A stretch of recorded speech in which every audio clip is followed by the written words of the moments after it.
Okay, alam ko, mababash ako dito. Marami kasing may ayaw sa phone na to at gets ko sila. Sa original price na 73,000 pesos, straight to the point tayo, hindi ko talaga siya i-recommend. Kasi kahit ako, malaki yung naging talo ko dito dahil nag-depreciate ng malala yung value. Pero eto yung part na posibleng ikabash ko.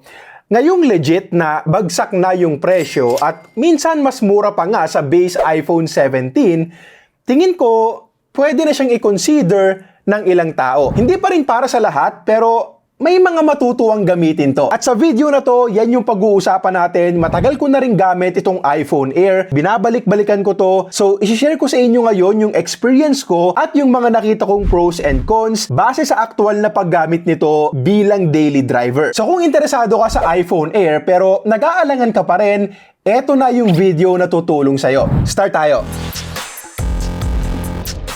Okay, so dahil battery life ang main concern ng mga potential buyers nito, may pagka day in the life video ulit yung gagawin natin. Ipapakita ko sa inyo yung isang buong araw na dala ko to sa gala namin sa Tagaytay. Mo-monitor natin yung battery life umaga hanggang gabi. Didiscuss na rin natin yung iba't ibang aspeto habang ginagawa yan. Tapos sa dulo, makikita natin kung kinaya ba ng battery or kinailangan ba ng power bank. Start yung araw natin ng around 8:22 AM. Overnight charging talaga yung ginawa ko dito para 100% agad paggising. Sakto naman na may SmackDown Live ngayon. So eto na yung unang pang-drain natin ng battery. Nood muna ako ng Netflix habang nag-aalmusal. Around 60% yung brightness ko niyan. But honestly, kahit mga 50% pwedeng-pwede na rin. Actually, isa sa mga magugustuhan mo dito yung display. 6.5-inch Super Retina XDR OLED, 2736 by 1260 resolution. Parang ito yung ipinalit nila sa role ng iPhone Plus dahil nga wala nang 17 Plus this time. So mas malaki siya kumpara sa base iPhone 17 pero mas maliit ng konti sa iPhone 17 Pro Max. And para sa akin magandang size to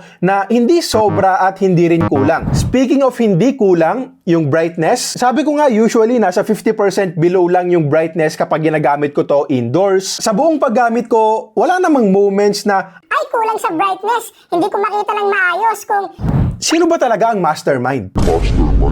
Wala namang ganun. Kahit gamit ko sa labas, maliwanag na display, lowest brightness level, kaya ring bumaba to 1 nit, which is good. Though pag matutulog na ako at patay na yung mga ilaw, ine-enable ko pa rin yung reduce white point para mas mag-dim pa. Color reproduction, ganun din. Tulad lang din sa ibang mga latest iPhones, ganda ng kulay, solid for watching videos. Yung malaking black pill or yung dynamic island natin dito, sa totoo lang, hindi na rin pansin pag matagal nang ginagamit yung phone. Gumagamit ako araw-araw. Hanggang ngayon din naman kasi mas lamang pa rin naman yung movies and shows na naka 16:9 aspect ratio. And pag ganyan, hindi naman sagabal yung dynamic island, part lang siya ng black bar sa gilid. Mapapansin mo siya kapag 21:9 aspect ratio yung pinapanood mong video, like mga videos ni MKBHD, or pag gaming ka, so sanayan na lang din, and personally, hindi na to issue para sa akin. 120Hz refresh rate or yung ProMotion, goods din. Hindi siya katulad nung iPhone 16 Plus na 60Hz lang. Yung lineup ng Apple this time, smooth 120Hz refresh rate na dapat lang naman since may presyo nga tong mga to. Naka-ceramic shield 2 protection na rin sa front glass. Mas magandang scratch resistance with anti-reflective coating din na pareho ko namang hindi ramdam at hindi nagagamit since naglalagay din ako ng tempered glass, so wala na ring effect yung anti-reflective coating kapag ganyan. Weird lang kasi bihira akong mabasagan ng tempered glass, pero dito dalawang beses na akong nababasagan. Isang TG from Ringkay at isa from Ugreen. Hindi ko naman nababagsak, bigla-bigla ako na lang nakikita na may lamat na pala. So, medyo palaisipan pa rin para sa akin yon. At least yung mismong display wala namang basag at wala pa ring scratches so far. 11 AM natapos yung SmackDown, so almost 3 hours ding panonood yun. Battery check, 84% pa yung natira. Alas 12 pa yung alis namin, so nagpatugtog muna ako ng mga lumang kanta sa Spotify habang nag-aantay. Hinayaan ko talagang naka-open yung screen dahil sumasabay din ako sa lyrics. By the way, hindi nakasaksak tong wireless charger natin, ginamit ko lang as a stand. And connected nga pala yan sa Marshall Bluetooth speaker natin from Digital Walker din. Kasi isa sa mga cons na dapat mong tanggapin dito ay yung isang speaker lang. Nabanggit ko na rin naman to sa ibang mga videos natin noon, pero para sa mga ngayon lang makakapanood, hindi naman walang kwenta yung single firing speaker nitong iPhone Air. Lalo na kung nanonood ka lang naman ng mga TikTok videos, FB Reels, kung patayo lang yung phone mo. Pero kapag nanood ka na in full screen at naka-horizontal orientation na, pansin mo kaagad na isa lang yung speaker ng phone mo dahil nga sa kaliwa lang nanggagaling yung tunog. Real talk, kung lagi ka lang din namang naka-AirPods, mas hindi pansin tong downside na to. Also, kapag nasanay ka na, or kahit pag around 10 minutes ka nang nanonood, mawawala na lang din sa loob mo. But, syempre, medyo nakakaurat nga talaga yung feeling kasi nga, nagbayad ka ng premium price para sa phone na to, tapos isang speaker lang. Sa status yan, may mga mas masaya pag single. Pero pagdating sa phone speakers, wala namang nagsasabi na, yes, single firing speaker lang. Wala naman, di ba? Akala mo lang wala! 12:32 PM, paalis na kami with 80% battery remaining. Sa puntong to, medyo duda na ako kung maisusurvive niya ba yung araw dahil pag alis ng bahay, syempre, mobile data na, GPS, and camera.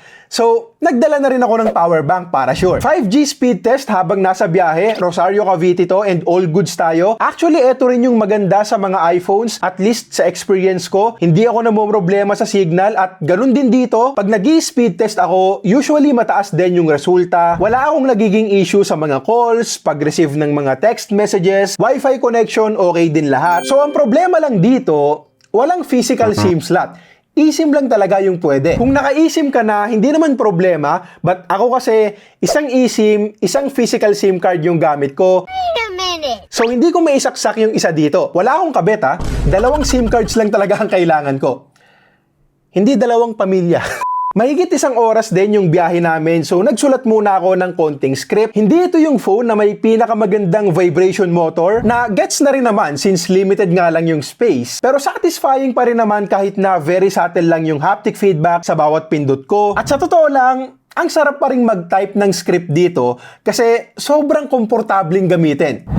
Next natin yung nipis. 2:14 PM, nakarating na kami sa asyenda para mamili. Pag-usapan na natin dito yung design at build. Ito yung pinakarason kung bakit binabalikan ko tong phone na to. Yung pagiging manipis kasi niya, hindi lang naman forma or parang magmukhang kakaiba. Legit na mas komportable at mas masarap siyang gamitin. Sa panahon kasi ngayon, medyo palakihan na rin talaga yung mga phones natin. And yung mga Ultra and Pro Max phones, mas malaki yung battery, mas maganda yung camera, mas maganda yung performance, better cooling system at iba pa. Pero komportable ba? I mean, hindi na para maglokohan, medyo pinalad tayo na makabili ng iba't ibang mga flagship phones ngayon. Salamat sa suporta nyo. And real talk, walang binatbat to sa mga phones na to sa halos lahat ng aspeto. Pero pagdating sa comfort, mas panalo siya. Mas magaan, mas madali, at mas kampante kung naaabot yung mga sulok-sulok ng screen dahil hindi siya yung mabigat na parang mahuhulog sa kamay sa konting adjust lang ng grip. And last year, nung mga unang linggo na gamit ko to,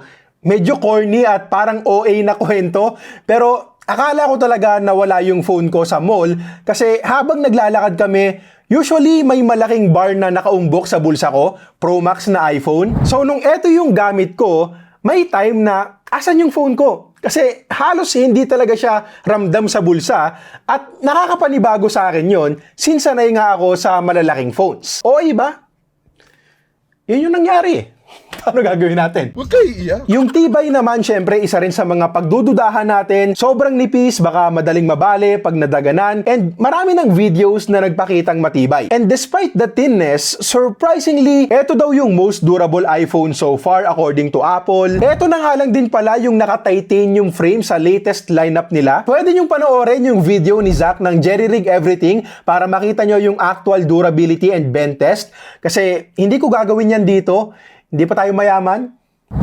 Subscribe siguro para yumaman. Konting video and picture-picture tapos larga na kami papuntang SVD Farm Tagaytay. 3:37 PM, 68% battery life. Pagdating namin doon, puro camera na lang din ulit yung gamit ko. Hanggang sa next stop namin sa Perlas ng Silang, ganun din. Mostly camera lang. Pero bago natin pag-usapan yung camera, kwento ko muna yung experience ko sa performance. Bale, naka-Apple A19 Pro chip din itong iPhone Air. Tulad ng iPhone 17 Pro series. Though instead of 6-core GPU, 5-core core GPU lang yung version dito. Definitely flagship performance pa rin. Hindi naman ako heavy user. Mostly mga social media, productivity, and messaging apps lang yung gamit ko. So, wala talaga akong napansing difference sa performance nito at ng iPhone 17 Pro Max. Very smooth and swabe lang din. Sa gaming, Mobile Legends lang naman paminsan-minsan yung ginagawa ko dito pag nagkayayaan lang. And syempre, kayang-kaya ring i-run yan. Sinubukan na rin namin sa mabibigat na titles like Genshin and Wuthering Waves for 30 minutes straight each. Maganda naman yung performance, smooth even at highest settings, pero uminit talaga yung phone, which is expected na rin naman since sobrang nipis nga ng body. Hindi talaga priority dito yung pinakamalupet na cooling system, so definitely not for gamers or sa mga naghahabol ng maximum sustained performance. Actually, kahit nga sa normal usage, hindi naman madalas, may mga pagkakataon lang na mapapansin mong umiinit dito sa bandang camera plateau. So kung gaming, pwede naman sa mga tulad ko na ML lang or PlayStation Remote Play. Yung streaming lang, kasi sinubukan ko na rin yung PS Remote Play sa mga flagship gaming phones ng Android and malag, hindi optimized. Pag iPhone yung gamit, minimal stutters lang and very tolerable. So nagagamit ko rin to pag gusto kong tumapos ng PS5 games sa kwarto. 10:05 PM nakauwi na kami, 28% yung battery, tuwang-tuwa yung dog anak ko. So pakita ko na sa inyo dito yung mga photos and videos na nakuha ko, pati na rin yung mga nakuha ko dati. Tulad ng makikita nyo dito, panalo rin yung camera, very natural looking color, kumpara sa ibang mga flagships na nasubukan ko. Sa iPhone talaga natin makukuha yung mas makatotohanan na kulay. Kung ano yung nakikita mo, yun din halos yung makukuha niyang colors. Ganun din sa skin tones kapag tao yung subject, natural na natural. Ito yung mga resibo na gamit ko na rin to nung bare months pa lang, bago pa mag-undas at bago pa rin magpasko, mga photos namin sa mall. Kahit sa 2x zoom, andyan pa rin yung sharpness and details. Portrait shots are also good tulad ng makikita nyo dito. Naka 2x zoom yung mga yan, by the way. Pagdating naman sa videos, well, isa rin to sa mga strong points ng iPhones. Pasadong-pasado rin pagdating dyan. Stable, natural colors, detailed, and wala ring mga jitters and stutters na madalas nating nakikita sa video recording ng mga Android phones. Actually, may ilang mga B-rolls nga na pinapakita namin dito sa channel na kuha lang din gamit to. Sa selfie camera, good news kasi 18 megapixel center stage selfie cam na rin. Upgraded na rin kumpara sa last year's 12 megapixel selfie cam. And ang pinaka-special dito ay yung square sensor niya. Mas flexible na yung framing dyan. Kahit nakatayo yung phone, pwede kang kumuha ng horizontal videos or photos. Kung marami kayo, mas madali na yung groupies. Take note nga lang na OLATs yung low light camera performance kumpara sa mga latest flagships ng Android.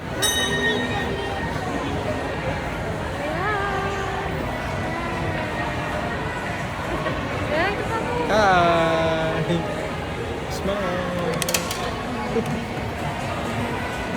So ang problema, dalawa lang yung camera. At kasama na yung front-facing camera doon. Walang ultra-wide, walang dedicated telephoto. Yung ultra-wide, sa totoo lang halos wala naman akong pake. Ako lang naman to kasi simulat sa pool, pag tinitignan ko yung photos and videos sa mga nagamit kong phones, sobrang bihira ng ultra-wide shots. So halos hindi ko talaga nagagamit. Yung telephoto ang mas nagagamit ko. So yun yung hinahanap ko dito. Mapapansin mo rin kasi kaagad yung pagbabasa quality habang lumalayo yung zoom. And also, nung nililipat ko yung mga photos and videos ko papunta dito sa external drive, ang bagal. USB 2.0 transfer speed pala kasi yung ibinigay ng Apple sa 73,000 pesos na iPhone nila. Wow! Wow! Natapos yung araw ko niya ng 12:17 AM nang may natitira pang 19%. Now, I'll be honest, hindi naman super bigat nung araw kasi yes, nasa labas tayo and naka-mobile data, pero hindi naman super babad yung phone.